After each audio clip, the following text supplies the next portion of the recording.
Tech & Bio est le salon des techniques bio en agriculture. Les agriculteurs bio viennent approfondir leurs connaissances et découvrir par exemple les machines qui remplacent le désherbage manuel. Les autres viennent y chercher des idées qui leur permettraient de se passer des produits chimiques. Pour la première fois, le salon est en Provence, à la station d'expérimentation de la Pugère, à Malemort. Donc le Tech & Bio est une opération nationale qui se produit une année sur deux dans la Drôme, puisque ce sont les initiateurs de la démarche. Et les autres années, ce sont les régions de France qui candidatent. Et nous, pour 2014, c'est la région PACA qui a candidaté. Et donc moi, je suis très heureux de voir que cette année, on est au-delà de nos objectifs, puisque nous avions prévu 800 participants. Et à ce jour, il y a plus de 1000 visiteurs qui sont venus sur le salon Tech & Bio. Et aujourd'hui, il y a une forte évolution vers des pratiques environnementales. Tous les agriculteurs ont compris qu'il fallait s'engager dans le sens de l'environnement, chacun à son niveau. Aujourd'hui, il y a une agriculture traditionnelle, il y a une agriculture raisonnée, il y a une agriculture biologique. Et donc, je crois que c'est de notre mission, nous, Chambre d'agriculture, d'apprendre, d'aider les agriculteurs à franchir ce pas, parce que c'est vrai que c'est une vraie décision, c'est un vrai changement que de passer d'une agriculture traditionnelle à une agriculture biologique. Comme c'est très pointu, il faut que des gens qui soient très formés. C'est encore plus compliqué de travailler en bio qu'en agriculture conventionnelle. Donc, il faut être très pointu. C'est pour ça qu'il faut qu'on accompagne ces agriculteurs-là. Passer en agriculture biologique, on n'est plus, c'est pas qu'un rêve. Je dis c'est une réalité, c'est de l'économie, mais c'est faire voir qu'on peut vivre de ce métier-là. C'est-à-dire on est en bio, c'est travailler avec des outils qui sont performants, c'est aussi une vision moderne de l'agriculture. Plus de 35 traitements avec des cocktails d'une dizaine de produits. En agriculture conventionnelle, la pomme est un des produits les plus traités.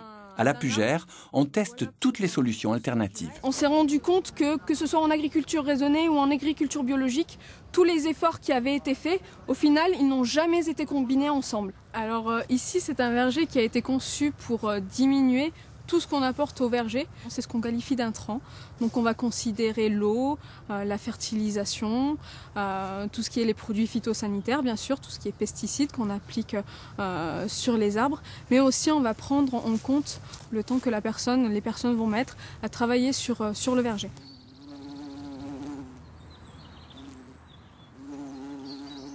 Alors par exemple pour réduire les intrants phytosanitaires, on a mis en place un filet. Donc c'est un filet qui entoure tout le verger et qui va nous permettre de lutter contre les petits ravageurs lépidoptères, c'est-à-dire des petits papillons qui volent et qui vont venir sur les pommes, piquer. C'est ce qu'on retrouve souvent, le ver de la pomme. Nous, ce qu'on préconise, c'est d'intervenir si jamais la récolte est mise en danger.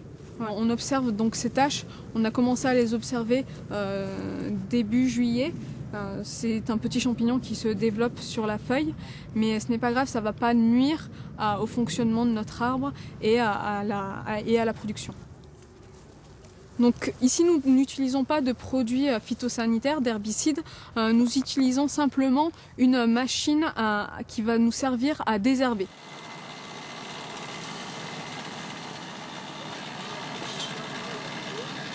Alors ici, il s'agit d'un abri auxiliaire, qu'on peut appeler aussi un hôtel auxiliaire, qui va nous permettre de récupérer tous les auxiliaires, tous les insectes qui peuvent aider à protéger le verger.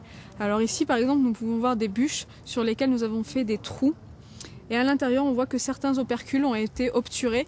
C'est des abeilles solitaires qui sont venues à l'intérieur, venir prendre des petits pucerons sur les feuilles, les remplir avec leurs larves et ainsi de suite jusqu'à obturer totalement la galerie. Comme ça les larves, dès qu'elles écloseront, elles auront de la nourriture directement pour leur survie.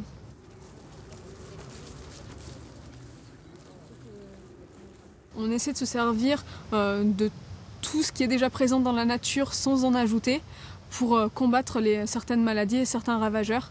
Et ceci en le laissant au sein du verger pour pas qu'ils aient à faire beaucoup de chemin pour y arriver.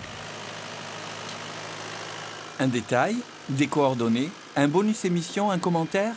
Rendez-vous sur le site de Prioritaire.